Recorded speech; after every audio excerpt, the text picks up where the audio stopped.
Hello everyone, welcome back to this course. In this video we will discuss another thread class constructor, and that is the parameterized thread start. So as we have seen in the previous video, when we were working on the one of the constructor of the thread class is the thread start.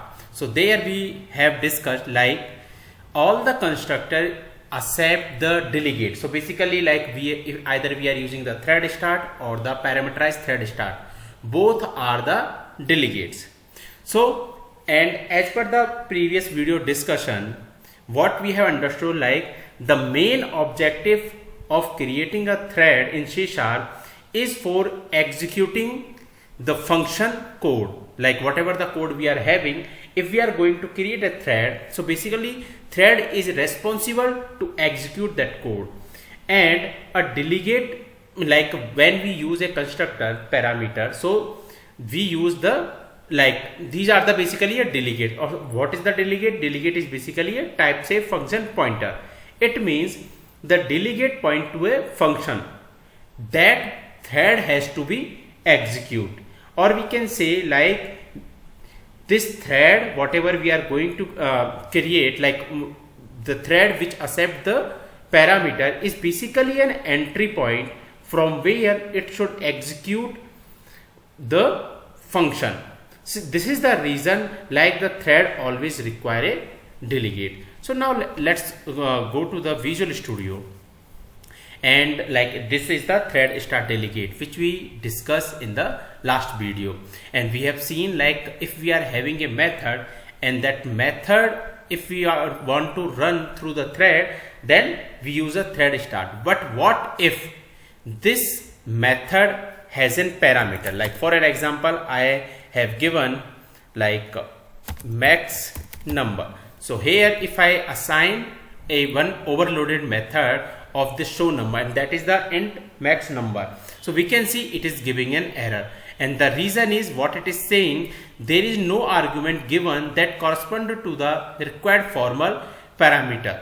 So basically like this thread start we use when we have the simple function. If you will go to this definition of the thread start, so basically what you will see, it is a delegate with return type void and does not accept any parameter. So instead of this, what we have to use, we have to use the another constructor, and that is parameterized thread start. And this object we have to create and new, and inside this one if you will see, so what it is accepting, it is accepting like a target, and that the type of like the parameter which is accepting, it is an object type. So at point of this time, if I will pass the method, and that is show number, and now still it is giving an error. And the reason is like when you will go to the definition, you will see it is accepting an object, and that is the nullable type, but here we are having the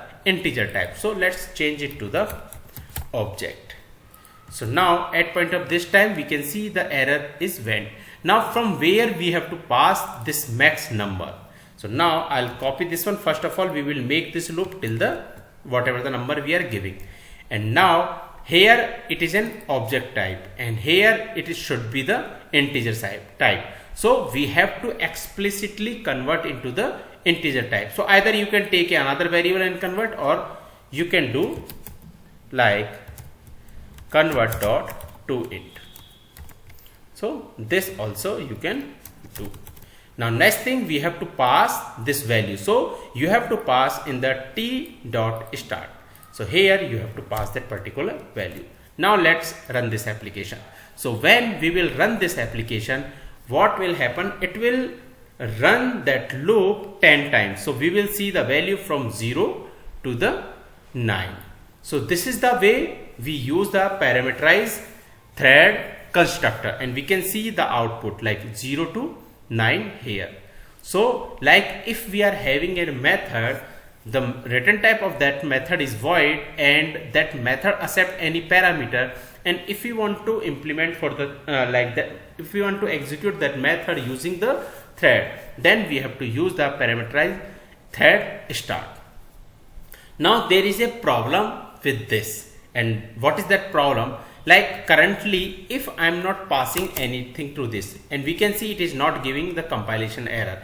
Even inside this one, if I pass any value, like for an example I am passing a string value to this one, still we can see it is not giving any error here. But when I will run this application, what will happen, it will give us a runtime error, and that runtime error will which indicate as a format error basically. And we can see like what it is saying, input string was not in the correct format. So basically like we are passing the string from here, but that string is not convertible into the integer. So that error we are facing here. So in the next video we will discuss how to pass the parameter in a type safe manner to the parameterized thread start. So that's it for this video. If you have any question and doubt, please comment. Thank you.